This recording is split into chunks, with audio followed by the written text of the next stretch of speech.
We're losing the ability to think, consuming information, but we're not thinking.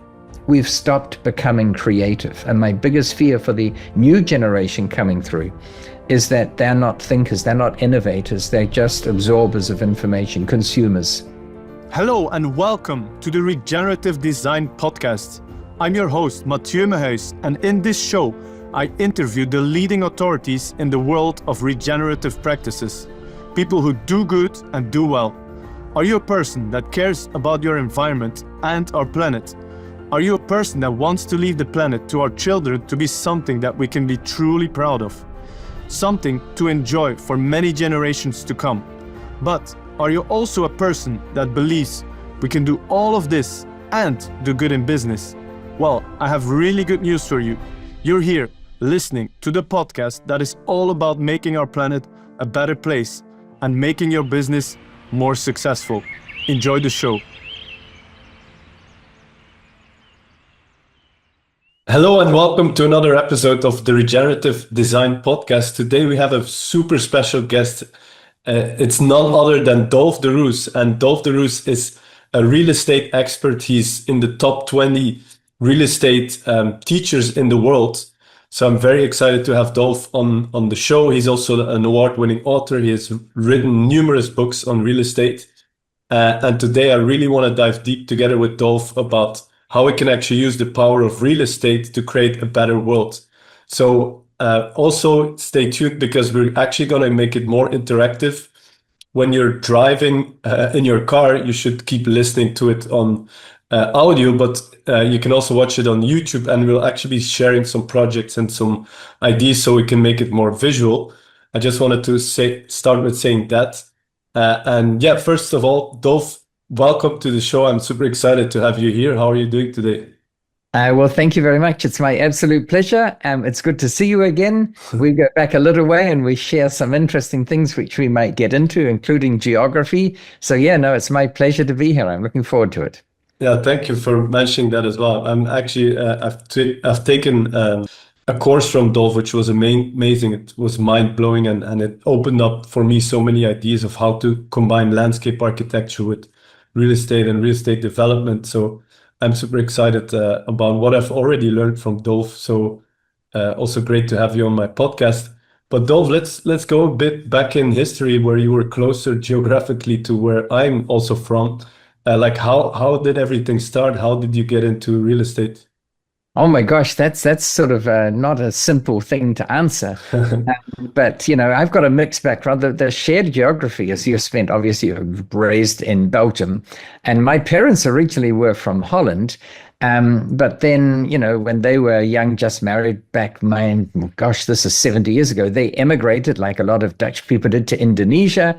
And then things got a bit rough there with the independence movement. They actually got married in Indonesia. And they had two options. One is go back to Holland, or the other option is try something new. And in those days, the choices were the United States, Canada, Australia, and New Zealand. And for some reason, New Zealand had the most strict entry requirements, and they naively thought that therefore it must be the best. So they went to New Zealand. And it has the Dutch where I name. was born. So I am officially a citizen of New Zealand. I also have Dutch citizenship because Dutch law says any child born out of a Dutch wedding is Dutch. Wow. But then we moved around a lot. We moved back to Holland for a while and back in New Zealand and in Australia, up in Papua New Guinea. But at one stage, we all moved back to Belgium. And I lived in Lanaken, which, as you know, is just over the border from both Maastricht in Holland and Aachen in Germany.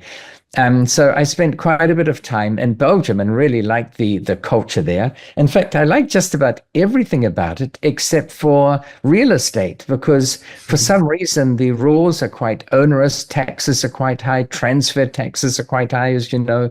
And even though I attempted many times and I set up companies in Belgium, I never actually ended up investing in real estate in Belgium. But we do have this shared fondness of the Belgian culture and even the language. As a somewhat obscure expatriate Dutch person, I prefer the Flemish spoken in Belgium often to the Dutch spoken in Holland. The Dutch is very harsh and almost rude, whereas Flemish to our ears sounds still very pleasant and traditional, if you like. Anyway, that's probably got lots of meanings that aren't intended, and that comes across to me. But the real estate thing, so my parents, they're products of the war. They were young when the war broke out. They never had a chance to go to university. So they indoctrinated in my sister and I this notion that if you want to do well in life, you have to study hard and get a degree, because in their minds, people with degrees were the ones who did really well. So without thinking, Mathieu, when I finished high school, off I went to university. And in my first week at university, I looked around at the people with the degrees, the professors, the tutors, and it occurred to me that they were anything but rich, right? They drove very modest little cars to tiny homes, and they had very modest clothes. And I thought, there's something wrong with this formula that degrees equates to wealth. And so I took it upon myself to make a study of the rich. I wanted to know, what is it that the rich have in common? Thinking that if I could identify maybe 30 or 40 things that the rich had in common, and if I could emulate them, then I'd have a good shot at being rich. Well, it's a good theory, maybe, but the problem was I could hardly find anything that the rich had in common. It wasn't age, it wasn't gender, it wasn't country of birth or country where you're living, or whether you were the firstborn in the family or the lastborn or in between. I could only find two things that the rich had in common, and one of them was that almost without exception, the rich either made their money or held their wealth in property. And I thought, that's all it is. I can give that a go. I didn't even know if I could believe it. But that's sort of the impetus, Mathieu, as to how I got started in real estate. I love that. Yeah, that's a very interesting way to look at it and studying it. Yeah, I think many people grow up in that thinking like, oh, you have to study hard and then you work hard in a job. And I've been there myself as well. I was in the 9 to 5 and I thought this was it. This is like what I was meant to do. But then I became depressed and I decided to hit the road and discover what projects are out there in the world that are doing great. And then I discovered a lot of very interesting things, and I'm using that today. So back to you, Dolf, like in the course of your career, like I know all your studies, I studied them. You've done some amazing stuff in real estate. What was like the coolest project you've ever worked on in the course of your career that kind of stands out in what you've created? Well, I've sort of made a reputation for myself and made most of my money by using my brain power, I guess, to come up with a new idea. Yeah. And when you think about it, the world hums along exactly the same generation after generation until they're infused with a new idea. So the steam engine kind of started the Industrial Revolution. And until then, we couldn't manufacture large-scale things because we didn't have the horsepower, literally, to do it. So, the introduction of the steam engine changed things. I guess before that, the introduction of the wheel changed things. And then, it's a well-known cliche, but the introduction of the computer changed things too, because it enabled automation. We used to have armies of not accountants, but bean counters, basically, just adding up numbers and columns to give to the accountants. Well, computers automated all of that. And you could argue that now again, AI is going to change things and get rid of a lot of jobs. And most people fear change, Mathieu. This is what I found. And one of the things I admire in you is you don't just fear change, you hunt it down. You track it down and see what can we do with this. So I've always done that with real estate. And I know you can become rich in real estate by just buying something at today's market price, and then you just sit on it for 10 years. And chances are the rents will have crept up a little bit every year, and the value of the property will have crept up. And the mortgage that you used to buy the property, because you don't have any money, right? So we need to borrow money from the bank. The mortgage has gone down in value, both in literal euro terms or dollar terms or yen terms, because we're slowly paying it down, but also because through the forces of inflation, the value of that mortgage is being eroded, whereas the value of your property is going up. So you've got a double win. The value of the mortgage, the number of units of currency used to describe that, it's going down through inflation, but people are bidding more and more prices on this property. So that increasing gap, also known as equity, is for your benefit. Wow. So what I've done over the years is I haven't just waited for property to slowly and incrementally go up. I've done things to that property to fundamentally change what it is. This is a crucial point, Mathieu, because if you think of any other investment, Bitcoin, and people have become millionaires on Bitcoin. Do I wish I'd bought 1,000 Bitcoin when they were 2 cents each? Of course I do. But if I'd spent money to buy 1,000 Bitcoins at 2 cents and 1,000 of everything else that seemed good at the time, I wouldn't have had any money left over for real estate, right? But when you look at Bitcoin and gold and silver and platinum and unit trusts and certificates of deposit and treasury bills and stocks and bonds, once you've bought them, there is nothing you can do to fundamentally change the value. But with real estate, and you're a prime example of how it's done. But the thing I love about real estate is once you've bought it, you can do things to change it. So your question was, what's one of the greatest examples I can think of? And the example that comes to mind is I was living in New Zealand at the time. It was the 1980s. And even though New Zealand is a small country, we were at that stage the largest exporters in the world of sheep meat and wool coming off sheep's backs. In fact, at one stage, New Zealand had only 3 million people, and at the same time, they had 72 million sheep. But that was around the 80s, or do you know? Yes, it was all through the early 80s. We were producing so many sheep that we even built a coal store in Bahrain, and we had 3 million sheep carcasses there. And then one day they woke up and realized that when the Arabs bought sheep, they wanted live sheep, not frozen ones. So that was sort of a waste of time and effort and energy and money. But apart from that, the government had a subsidy on sheep. This is an example of where subsidies have good intent, but they have the wrong effect. In fact, most government rules are created with good intent, but they have the inverse effect of that intended. So there was a $10 per head of sheep subsidy on sheep. So a lot of farmers... $10. Yeah, $10. They stocked their paddocks full of sheep, not because they could make money by having them, but they got the subsidy. On 70 million, so that was actually costing the government 700 million a year, or not a year, per sheep. So in 1984, we got a new government, and the government abolished the subsidy. They just cancelled it. And a result of that is that 1/3 of sheep farmers literally went broke. They went bankrupt. And there was blood on the streets. You know, they used to walk the sheep through the streets of the capital to the government building called the Beehive to protest what the government had done to all these farmers. And the government should continue the subsidy and waste taxpayer money to subsidize an industry for which there was no market. I mean, it was... They got rid of the subsidy. 1/3 of sheep farmers went bankrupt. So there were lots of sheep farms on the market, and no one knew what to do with them. And even I thought at first, I'm not going to buy a sheep farm because there's no money in it, right? But then I had an idea, and I did buy them. I bought as many as I could. Because they'd all gone bankrupt, I got them for what we call pennies on the dollar, right? They were very cheap. And then I planted a crop, and I waited 5 years for my first harvest. And the harvest was grapes. I turned these sheep farms into vineyards. And the 1980s was a time when wine was becoming very popular. And all over the world, they wanted more vineyards and more wine. Consumption was going up. The value of these farms went up by a factor of 10. Wow.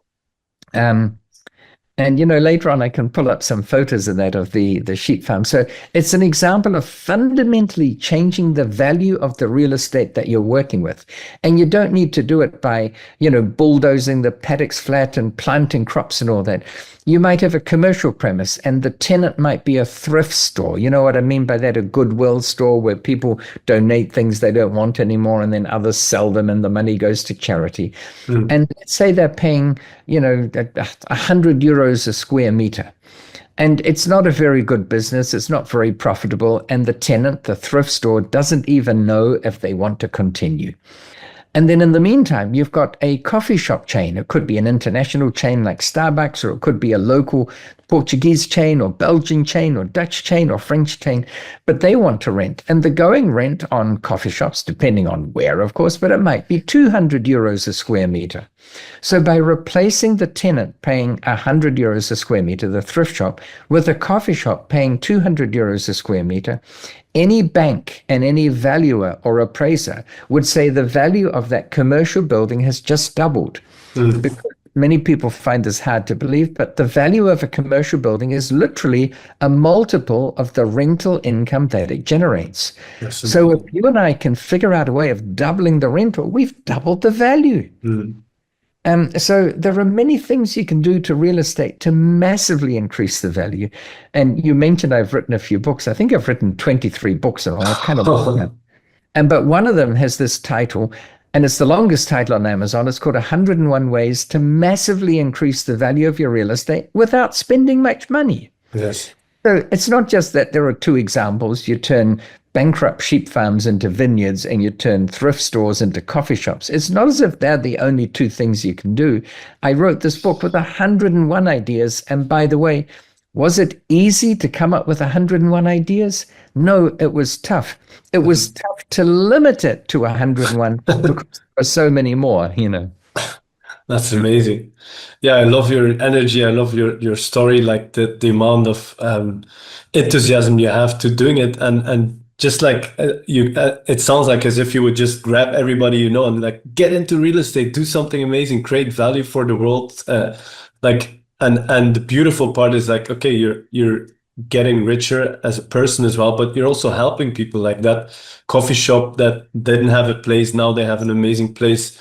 And how beautiful it is that when you can find ways to increase the value, or how you can increase the rent of a property, that just magically increases the value of real estate, which is amazing. But I think with COVID hitting, that also obviously had a huge impact on a lot of other commercial real estate, more specifically on office buildings, right? Like commercial Absolutely, yes. office buildings have kind of collapsed. How did you see that coming? Did you how was that time to as real estate evolved in during COVID and after COVID? How did you deal with that? Well, I didn't predict it. I didn't know it was happening. People often ask me to share what I see in my crystal ball. And a little secret I want to share with you is I actually do have a crystal ball. But the harsh truth that I also feel compelled to share with you is that my crystal ball has proven itself to be no more accurate than anyone else's crystal ball, meaning I can't see into the future. But without going on too big of what might seem like a tangent, I want to talk about a book, and the book is called The Black Swan. It's not my book. It's by a Lebanese author called Nassim Taleb. And it's a great book. It shouldn't be confused with a movie of the same name, which is sort of a fictional fantasy story. But The Black Swan is literally about black swans because the world knew, the scientific community knew for centuries that all swans biologically were black.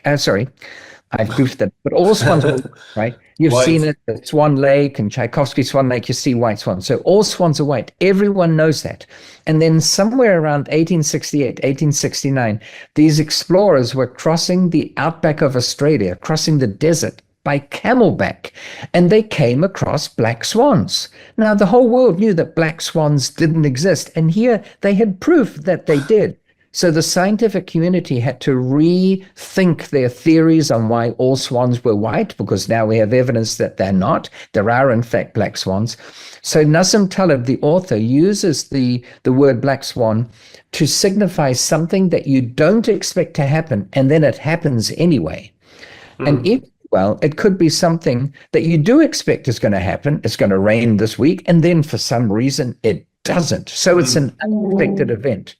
And beyond that, he not only says that it signifies something that's completely unexpected, but he goes further and says most people in their lives, they try to avoid black swans. A tornado is not likely to happen in the Azores, so most people ignore it and they don't prepare for it. He says what you should do is not try to avoid them or ignore them. You should start to depend on them. You should start to pray for them, because it's when there's a black swan that there's a change to the system and there are massive opportunities there. So to get back to your question, could I predict COVID and the glut of office space because everyone had to work at home to be socially distant at first, but then so many workers liked it, and many companies, by the way, they liked it too because they weren't paying crazy rents on all this office space. even though some companies wanted their workers to come back, not many did, et cetera, et cetera. So there was a glut of office space. Could I predict that? No. But there are some people who are still crying about the fact that offices are empty, and there are other people who've taken advantage of it. Because we've got a new situation. One way of describing it is as a cumulative effect of COVID. We had a lot of vacant office buildings, and that meant a lot of office owners went broke. And another thing you could say is, oh my gosh, as a result of COVID, we've had a lot of space in buildings that we can now do something with because we could acquire those buildings at a cheap price. So many, as you know, have been converted into apartment buildings. Now, is it a cheap conversion? Probably not. But it seems for those people, it was a lot cheaper than buying a piece of land and starting from scratch. They already had the structure there, the walls, they had the piping there. Yes, they needed to install bathrooms and toilets and lavatories and showers and subdivide the rooms differently. That's all true. So many have been converted to apartments. Some have been converted different floors for different purposes, pickleball courses. Yes. You can't turn an office space into a tennis court, but you can turn it into a pickleball court. Yes. And we've seen mixed use developments where they'll put shops on the ground floor, like a coffee shop and a restaurant and a hairdressing salon or something. And there may be one layer of offices and then 3 layers of apartments. In fact, as you well know, in Belgium and France, that's how things have been built for centuries. You walk around Brussels or Paris, and you've got commercial on the ground floor, and then usually office space that doesn't need window facing the sidewalk, pavement, footpath, whatever, and then residential for the 5 remaining floors. There's a building height in Paris of 7 floors. So all of this is it's opportunity. Yes. And, we've seen a building, it had happened yesterday. I read it on Apple News as recently as yesterday, that there was a building in Denver, Colorado, that just sold for $2.5 million, and it sold 5 or 6 years earlier for $113 million. So when you say, could I predict that COVID would have this effect on office space? I'd say no. I didn't predict COVID. I knew that there'd probably be a pandemic, like the great pandemic you may recall of the early 20th century, the 1900s, the big influenza that killed millions and millions of people. We knew it was on the cards that something like that would happen again. And by the way, it's going to happen yet again. And it may not be another 100 years before it does. But the thing is not to panic from it. And of course, if you succumb to it, then it really affected you and fatally, right? But if you don't, there will be opportunities. And for the owner of the building in Denver who paid $113 million, he lost out big time. But for the person who bought it for $2.5 million below replacement cost, that's a win. That's huge, yeah. Yeah. So what can we do differently? Exactly. I love this black swan. Well, I don't know if it's a theory, but using that, like events that happen to actually change the world and also make real estate more usable. Maybe we don't need more office buildings. We will, I think COVID enabled us to have a better understanding of what is the quality of life. Maybe we don't have to sit in an office from 9 to 5.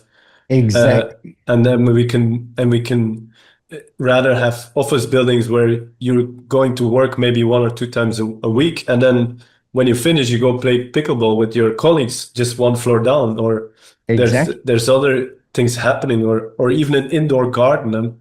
I'm working with somebody that is now actually creating inside of a building. We're going to make a planetarium, so it's all indoor plants, but then they're going to add augmented reality to it. So you'll be wearing like a glass, and then you look at the plants, and all kinds of things happen in 3D augmented reality with it. So cool. This becomes like an improvement for the environment of the building, because the plants obviously have a great effect, but then people will also pay money to get that augmented reality experience. Right. And I've visited a museum myself, actually, in Belgium, and it's so cool when you have like the combination of what you can actually see with then 3D things added to it. It's very interactive. So I see a lot of opportunities in that as well. Or another firm in Belgium now has when you want to build your house, you can never experience what it is like to see it in real scale. It's always on a piece of paper. Now there's a company that came up with they will actually project the floor plan of your house in a huge hallway. and then you go to that space and you can actually live inside your future home before it's being built. So in order to do that, you need space. So commercial real estate is always going to be needed for creative ideas. I agree. That's so interesting you say that, because I've noticed on Amazon, when I buy something now, not even a piece of furniture, but a silly object of some kind, it says in a little window, would you like to see this in your current home? And I haven't done it, but the idea is you take a photo inside your home and then they will superimpose the object and scale it to size so that you can see it in your home. So this concept of seeing things with virtual reality is gaining ground almost imperceptibly. Like, we don't really notice it because the change is so slow and persistent. But here's an interesting thing. Most of that uses what we now generically call artificial intelligence. And artificial intelligence requires a lot of processing power, right? So we need more computer banks. And a lot of computer banks used to be created to mine for Bitcoin, but that's getting tougher and tougher and using a lot of so they're scaling that down. But the need for space for servers for AI is increasing. So I know of some commercial buildings are being converted to AI processing centers, or data centers as they're more commonly called. And again, it's so interesting because you may recall in the olden days of the telephone when it was called POTS. Let me see if I can remember what it stands for. POTS, plain old telephone system, where you had to dial. You're probably not old enough even to remember the rotary dial where you dialed in and ring, click, click, click, click, click, ring, click, click, click, click, click. And the wires would be connected to a central exchange, a building somewhere in town, and it would have little rotary electromechanical actuators that would do a click, click, click on a different contact and connect you to your desired party. So that took up an enormous amount of space and electricity. And then as the world slowly went digital, we got digital exchanges, and you didn't need all those electromechanical devices moving. It's all done in a slab of silicon. So the need for those exchanges went down. Now, those exchanges were buildings with very few windows because you don't need light in them. So now we had a lot of vacant, windowless buildings. And they're the exact buildings that are perfect for turning into data centers because they also don't need windows and they want to keep the heat out. In fact, they want to extract heat from them. So it's just so interesting that as technology evolves, we can repurpose things for something that the original builders of those buildings wouldn't have dreamt of in a million years. But it's a good fit. Yeah, it's amazing. It also reminds me, like, it's just how you look at things, like the perspective that you have when something difficult or things are changing, how you look at it. You can become pessimistic, like, oh, this is changing and it's going to impact my life. Like, I remember a story that back in the days when the first automobiles, the first cars were being built by Henry Ford, like, it became big that people were complaining that a lot of jobs would be lost by people that clean the streets to put away the horse shit on the streets. So this was actually like a campaign. We can't have automobiles because there won't be jobs for people to clean the streets and move away the horse shit. Can you imagine that? There was actual discussions that people were having. And then obviously that became obsolete because the car was just way better than the horse. Like, and you can't stop technological advancement. You can be against it. You can argue if it's good or bad for humanity, but you can't stop it. Like AI as well. People say, oh, AI is bad for us, but it's just how you use it.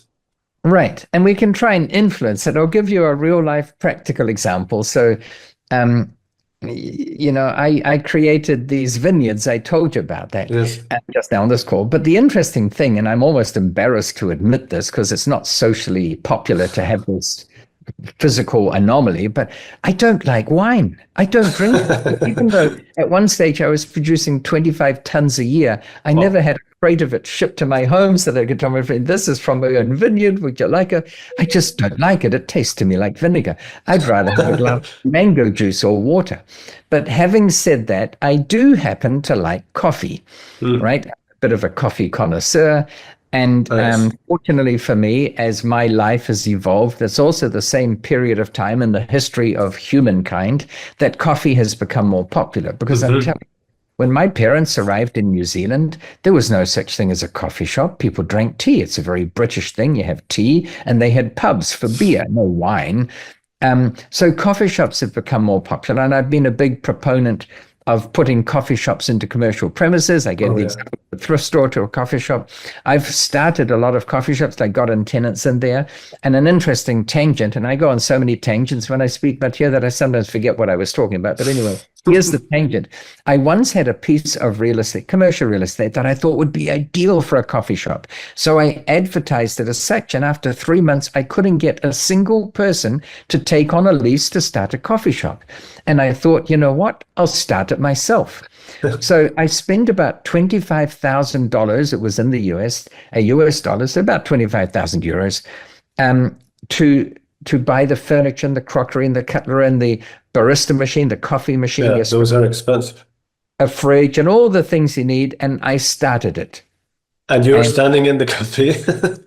Yeah, and I was there. I had to have so I wanted to make myself the quality control officer. So every day go there to make sure the quality was good. That was my job. And then after about 3 months, I sold the business, and I sold it to a tenant for $30,000. And here's the interesting thing. My friend said to me, Dolf, you worked hard for 3 months to make a profit of $5,000. And I said, no, I didn't. I made $500,000. And they said, you're crazy. We know that you spent $25,000 because you told us, and we know that you sold it for $30,000. The profit is $5,000, you lunatic, not $500,000. And I said, no, I'm not a lunatic.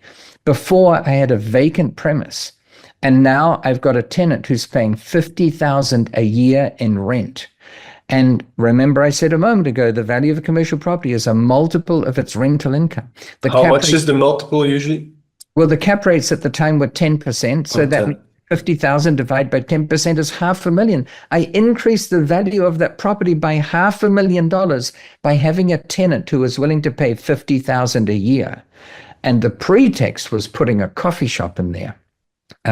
So again, it's thinking differently. Most say, I'm pleased I don't own that commercial building. It's got a vacant space and they can't get a tenant. They tried for 3 months. Am I ever glad I don't own that? Whereas my brain goes, man, what else could we put in there? And if coffee's not popular, what is popular? This podcast is brought to you by the Garden of Your Dreams Masterclass. Are you struggling with finding the right tools and tricks for your garden? Are you lacking the confidence to be a self-sufficient gardener? Do you sometimes get overwhelmed by the lack of knowledge and time you have to actually do gardening? Then the Garden of Your Dreams Masterclass is for you. I love that. That's so brilliant. Now, I want to bring it back even more to what you did in New Zealand and what you know about my work as a landscape architect. And what this podcast is obviously also about is how we can create a beautiful world and do good in business. What do you think is the biggest opportunity with real estate to do good for the environment and create a good business and use your systems that obviously have worked for many years? Well, sometimes the best thing for an environment is to do nothing, just leave it as it is.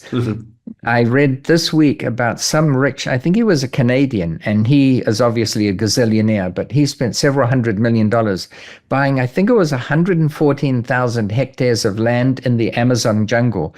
And what he wants to do with it is absolutely nothing. He did that to prevent others from buying it and chopping down all the trees and planting even more crops and having all the rich soil, rich in nutrients, erode and flow into the rivers and go out to sea. So, sometimes the best thing we can do is absolutely nothing. I've done a few things that are sort of on the borderline between being good for the economy or not. I've got a current example that I think is actually a really good. I'll get onto that in a minute. But the one I did was in Arizona. And Arizona is landlocked. That means it doesn't border the sea anywhere. And yet there are more boats per capita in Arizona than either Florida or California. We have a lot of, and that's because there are 76 lakes in Arizona, of which 72 are man-made.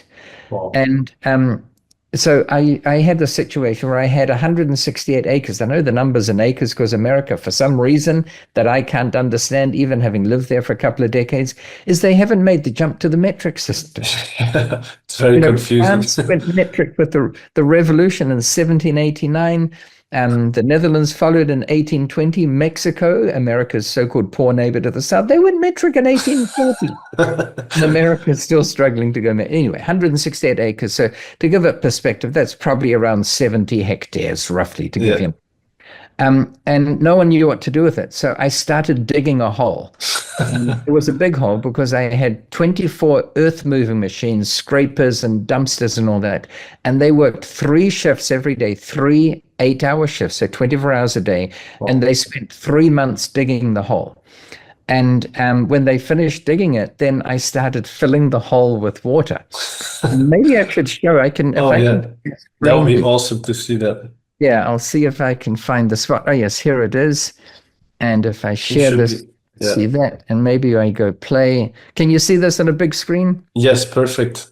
So this is literally the land as it was when I had it, 160 acres. Oh, and I don't know if I can. Oh, yes, here's another shot of it. So I won't. Which is just desert, pretty much, for the listeners. It's just desert, and it wasn't worth very much what you could do with it. And here you could see I've got poles with markers on it where the scrapers had to go and scrape the dirt, and that's some of the machinery that was there. Wow. All Caterpillar gear. It fleets them. It was a massive operation. And here you can see how they're, scraping the dirt. And let me see if we get. And here is a shot from the hole I was digging was a big long thing with 2 little circles at the end. And there's another view of it. You'll figure out what it is in a minute. And this is where we landed the helicopter on what was going to be an island in the water. And then this is when the hole was finally dug. And then we started filling it with water. It took 3 months to fill with water. There we are, slowly filling it, and it's getting higher and higher. But eventually what we had is I created a pair of water ski lakes. This is amazing.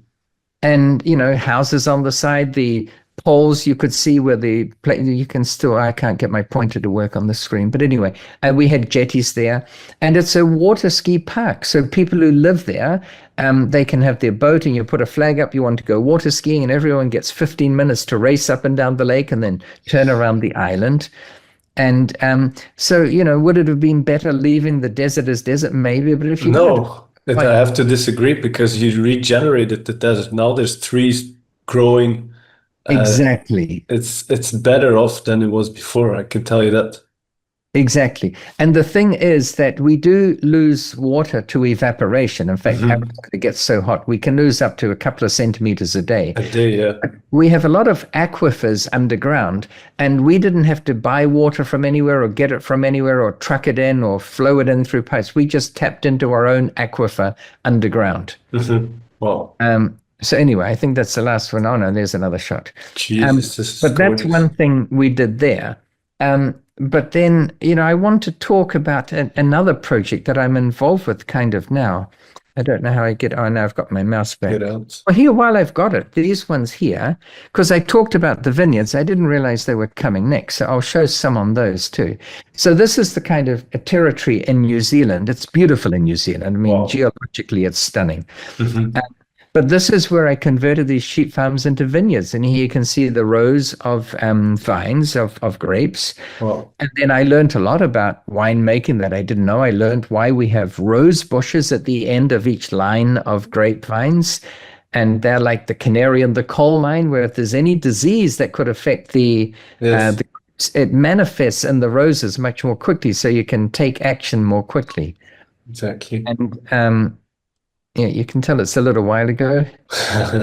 And here you also see fans. You can see one on the left. It's hard to see because it's right by a power pole too. Yeah. But we have fans there, and they aren't like windmills that generate electricity when the wind blows. They work in the other way. We feed them electricity and they create airflow. And the reason for that is when it gets frosty, the worst thing for grapes is to be frozen because it destroys cell structure for the grape making process. So by having airflow over the paddock of grapes, then it stops the frost from setting in. Wow. You did become a wine expert without even you gotta do it. And even a water ski expert, because you saw those lakes there, but they have to have a particular angle so that the wave behind the boat, it dies down as quickly as possible. It turns out it's 16.5 degrees 16 and a half. Yeah, going down as quickly as possible. That's And amazing. the other thing you need to account for in the lakes is you get mosquito larvae, right? Lakes attract all kinds of water things like birds, but also mosquitoes. So you need fish that will eat the mosquito larvae, but you also need fish that handle algae blooms. And sometimes the fish that handle mosquito larvae eat the fish that handle algae blooms. So you need to choose your species of fish very carefully so that they don't eat each other. And yet you get rid of those two problems, because a lake full of algae or a lake full of mosquitoes is not popular. No. I don't even know what comes after. Oh, that's another story. But anyway, okay, there we go. So, yes, no, it's all interesting. So that's one thing that we can do with land, as we said, like turning, vacant desert into water ski lakes. And I agree with you. It became a little oasis because of the water there. Plants grew. That brought bird life in. That brought all kinds of things. The other thing that we have, and again, I knew this from my time in New Zealand, we had 72 million sheep. Right now, there are about 10 million cows in New Zealand.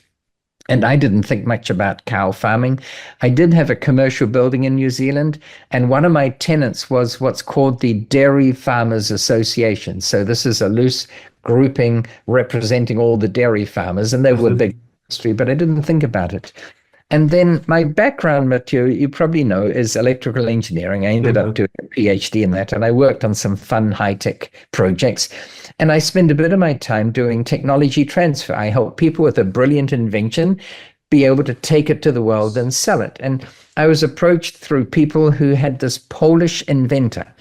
And he'd come up with what they call a biomass digester. What it does is it takes the output of dairy farms, like manure, or as you described, the horse stuff in New York is shit, but it takes the manure or the shit. And because there are a lot of gases that come off it, unpleasant odors and effluent, urea, methane gases, greenhouse gases.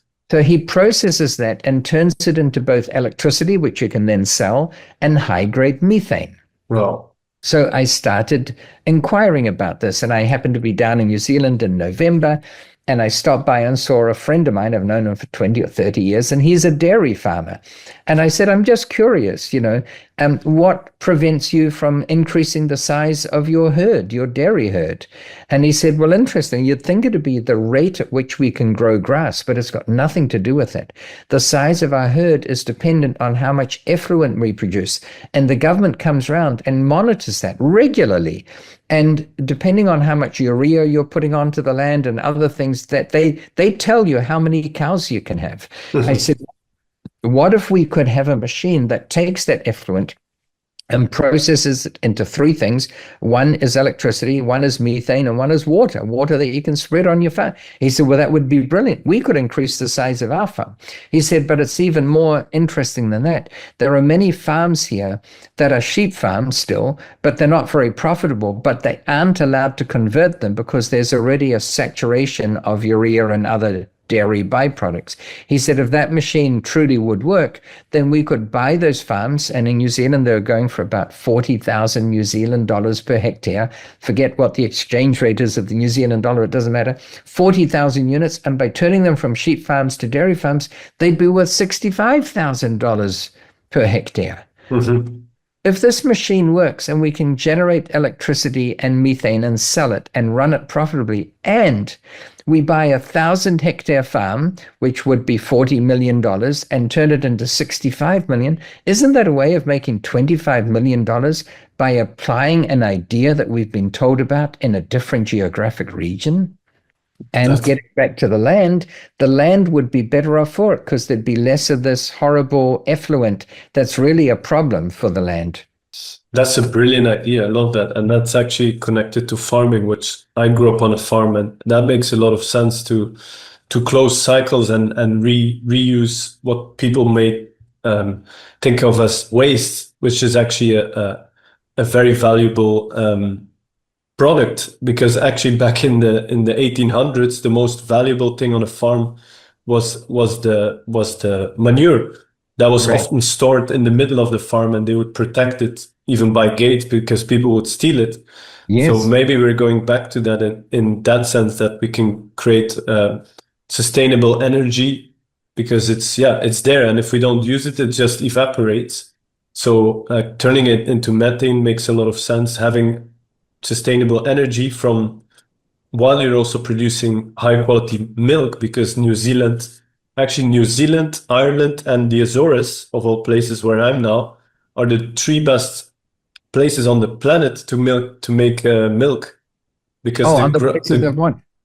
You sorry, mean food supply or quality of the air quality or of the why is it, or yeah, why it has to do with rainfall, soil type, and yeah, just like a good environment for the cows. right, right. Like here in the Azores, I'm on a volcanic soil which is extremely rich. It's crazy. It's like it's full of minerals, and that grass grows within a week. You have like knee-high grass here in Yeah, the Azores. that's interesting because New Zealand's likely volcanic too. Which That is why we probably have a has lot to of do. earthquakes. So, but yeah, very rich soil, very interesting. Wow. Yeah, Nice. so it's all a matter of what can we do to make better use of the land. It's not just exploiting it and extracting as many No. dollars as we can. Yeah. It's how can we have less pollutants because people are going to consume milk anyway. You know, that's a whole other argument. Should we drink milk? We're humans. We have one stomach. Cows have two.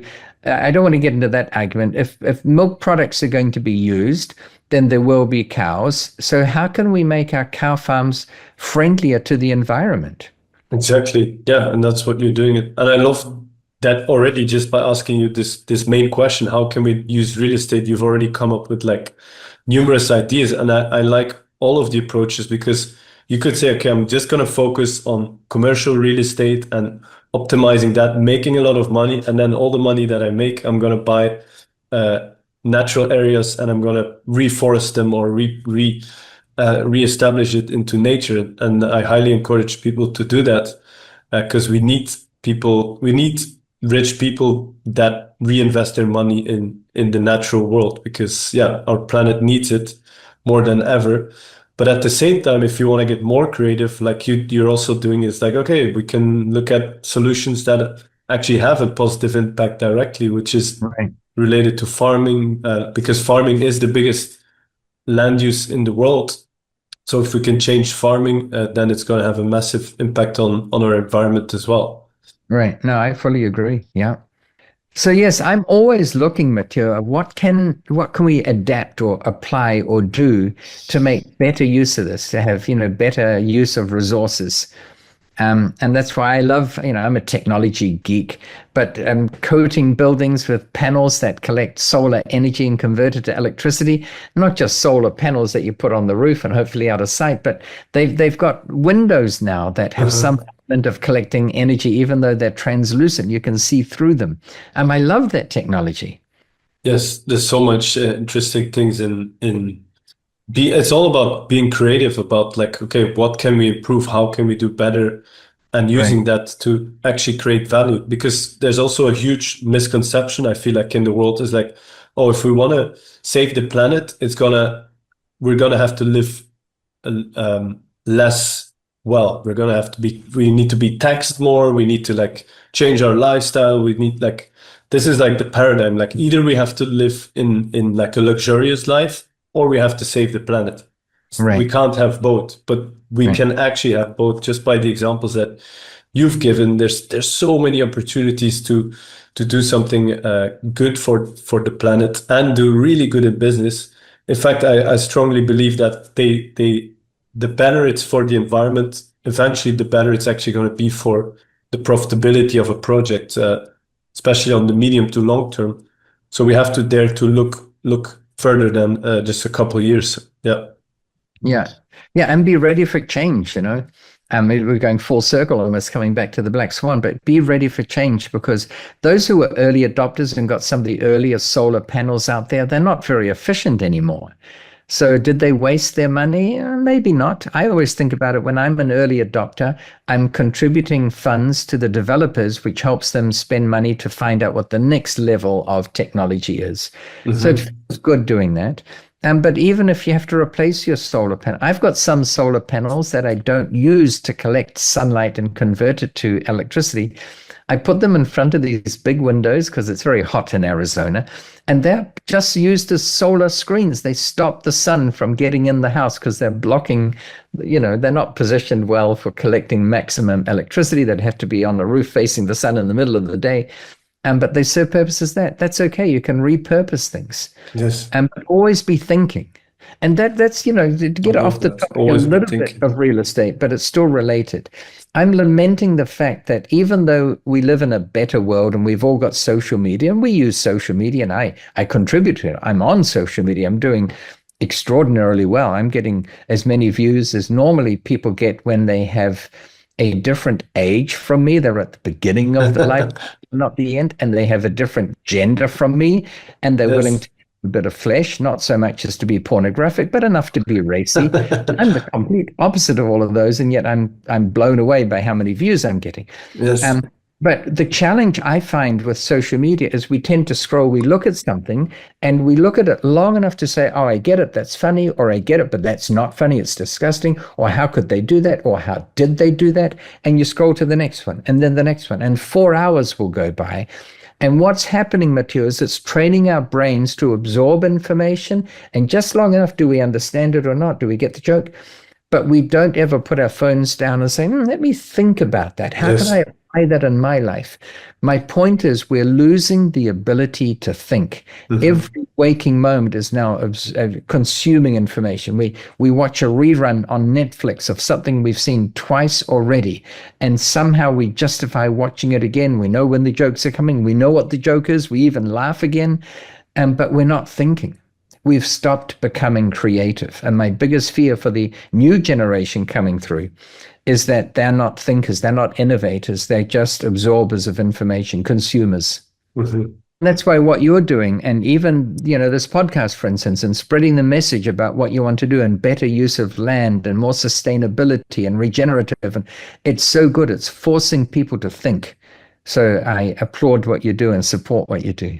Thank you, Dolf. I really appreciate it. And I also salute you with the content you're putting out on all social media platforms. It's so good because it makes people think, oh, I never thought about that. It's so fresh and new, even though you've been doing it for such a long time. It gets people to think like, oh, yeah, you're right. That maybe not so good looking real estate property that I walk by, oh, maybe there's actually a huge opportunity in that, rather than saying, oh, that's a very bad investment if you would ever buy that. I love just that thought alone is worth so much for people to, you give people the opportunity to put on a new pair of glasses and like, wow, I never thought of that. So that's huge value for, I would say, for humanity, and to be able to think outside of the box is such a precious skill to have. And it has to be trained, and you need support. So yeah, I highly encourage people to listen more to your content or get your trainings. I think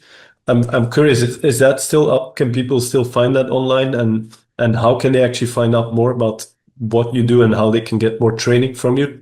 Yeah, well, I'm blessed and cursed with a rather unique name. Like there aren't many people called Dolf, D-O-L-F. Yeah. Then the name De Roos is short and easy. So Dolf De Roos, I haven't come across any other. So if you do a search on Dolf De Roos, and if you don't know how to spell it, if you do a search on Dolf real estate or Dolf property, usually I come up. Okay. So I'm pretty easy to find. And my website is dolfderoos.com. We offer varying programs there. And even with that, Matteo, the world has changed because, a couple of decades ago, I do a single email blast about an event I'm running in Las Vegas at, say, 3,000 euros a head, $3,000. And 80 people would show up. They'd fly in, pay money on airfares and accommodation and come to the event and hopefully enjoy it and learn from it and make much more than their money back. But the internet has changed everything. You can find anything about anyone on the internet and their courses. If the people themselves didn't put their courses up on the internet, then someone will have bought it and ripped it and put it on the internet anyway. So we're finding that the kinds of events we can do to help people are evolving. We're not doing many live events anymore because they're just not the way people learn. So a lot of it is on social media. A lot of it is free. But I'm always offering things because part of my mission in life is to help people. It's not just about the money, it's helping. And what I found is people can read a lot of books on real estate and understand them. But when it comes to deploying it to actually buy something, they know what to do. They know what to look for. They know how to analyze it. They've read that. But they'll come across a building and then they'll say, oh my gosh, should I buy this or not? Am I being the biggest fool by buying this? Or am I being an idiot by not buying it? And that's when they want my help. So now what we're doing is we have a program, we call it the Deal Room, where we get together once a month and people submit the deals that they're looking at and they don't know if they're any good. And not only do I look at it and analyze it and give them ideas and opinions on what it is, whether I like it, what you can do with it, but everyone else on the call says, well, what about this? And you'd be surprised how many other people come up with ideas that I hadn't even thought of. That's brilliant. Yeah, so that's the sort of thing that we've got going. But if you're interested in any of that, the idea is for people just to find their way to dolfderoos.com and see what we've got going on in that moment. And sometimes I do flyouts to people. Like I had one not too long ago in the UK where I literally flew to his town. It was Bournemouth in the UK. And I spent 3 days with this client, helping him with his real estate acquisitions and his existing portfolio. I think next month I've got one in Germany. Now, these are rarer things. Like I don't do them once a week, but we have that as a possibility. Sometimes I'll bring people into Phoenix and show them what I'm doing there. So yeah, there's always something going on. Nice. You obviously love traveling, and we'll have to get something going here on the Azores to show you the beautiful island and look what's happening here. And yeah, I'm keen to see that. I've traveled a lot. I've done more than 4 million miles, and if you do that in a straight line, that's 188 times around the world. That's a lot of travel. It's literally more than a year of my existence in the air. Oh, shit. I think that's bizarre, but anyway, it is what it is. Yes. But in all that travel, I've never been to the Azores. I've been to Portugal. I once drove when I was living in Larnaca, Mathieu. I drove with a couple of buddies all the way from Larnaca to Oporto in Portugal. Oh, I've also done that. That's a drive, eh? It's a long drive. Not many people do it. I'm impressed you did it as well. We took several weeks to do it, going through Luxembourg and France. And along the Riviera and through Spain. But what an adventure. Yes. And why would people not do that, Yeah, exactly. Yeah, we obviously share a passion of traveling as well. That's very exciting. Yeah. So yeah, and I can also say like the what you do with the Deal Room. I've been part of your mentoring group as well, and that was so valuable to have that, like, because you're looking at a deal, you don't know, is it actually a good thing or not? So that actually got me to get my first deal as well, which had its ups and downs, but I did persist, and it happened. So I'm very grateful for that experience, and I'm always looking for more. But yeah, this is amazing, Dolf. So thank you very much. And I just want to ask you one more question before we start wrapping it up. Is like, what are you most excited about for the next 5 years? Could be in your personal life, but probably related to your biggest passion in helping people and real estate. Gosh, what am I most excited about? I think everyone's talking about AI, and I'm thinking about it a lot too. Some of the stuff that it can do is absolutely astounding. I think that AI is going to change our lives, even your life, and you're, a bit behind in the time curve than I am, but even in my life, it's going to change things beyond what we can even imagine now. And I'm excited by that because we see things happen in a slow format. It's very incremental and we don't realize how big the change is. But when you stop and think about how things were, like I remember a time, and this is just revealing my age, but when a phone call was so expensive, I used to call my grandparents who were living in Holland when we were down in New Zealand once a year, and it was only for 3 minutes. And why? It was so expensive. That's all we could afford. And we would rehearse for most of the day what we were going to say in those 3 minutes so that we could squeeze it all in. And now it's just free calls, it's so things have changed a lot, but I think they're going to change even more and faster. And the trick is to stay ahead. The thing is, you can usually tell old people when they stopped keeping up with things. They don't use a computer. I don't have email, or I don't use a mobile phone. So the trick is to just stay in touch with what's happening. Mm-hmm. And then how can you adapt it? There was a while, if you were traveling then when internet cafes became really popular, even the name was because you were traveling, and instead of writing postcards to mum and dad back home and waiting 4 weeks for them to receive it, you could go into an internet cafe and get on a computer and send them an email. Yeah. Why do we even have internet cafes? Because no one had these mobile phones that we all have now. Yeah, exactly. Around in your pocket, a computer in your pocket. So they all died. You know, if you invested in 1,000 internet cafes around the world thinking that's the future, you would have been wrong. Everything is temporary, including our time on this planet, right? We've got to make every moment count. And what I love about what you're doing is you've got to dream about going to Portugal and riding some of those surf waves. And silly me, I've seen it, but I haven't done it. I used to live in a place called Surfers Paradise. It's on the Gold Coast of Australia. Now, admittedly, I was young. I was 8 till 10. But I never went surfing. What a fool I am. You know, maybe we can do that together sometime. You can show me. Yes, I'd love to teach you. Yeah, definitely. We have Not to on do a that. 17-meter wave to start off with. I'll try Not it. at Nazaré in Portugal.